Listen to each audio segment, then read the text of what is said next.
মানে বয়স্ক মহিলাদের টার্গেট করে হার ছিনতাই হয়েছে, কিন্তু পুলিশ একটাও কিনারা করতে পারছে না। আমি এখানকার আমাদের টাউন থানার আইসি কে বলেছি, আর আরপিএফ এর ওসি কেও বলেছি, আগেও বলেছি, 1 মাস আগে যখন একটা দুটো ঘটনা ঘটেছে, শুনছি আরো এখনো চলছে। পুলিশ চাইছে সিসিটিভি ক্যামেরা লাগিয়ে দিতে। পশ্চিমবাংলায় কটা জায়গায় সিসিটিভি ক্যামেরা আছে? আসব বন্ধ আছে। যেন পুলিশের কাছে গাড়ি আছে, যেসব জায়গায় এরকম ঘটনা ঘটছে পেট্রোলিং করা উচিত।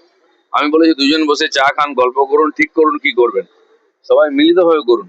মানুষ পরিবর্তন করেছে চোর ডাকাতের হাতে পড়ার জন্য নয়। দরকার আমি আবার কথা বলবো ওদেরকে, কি সমস্যা হচ্ছে।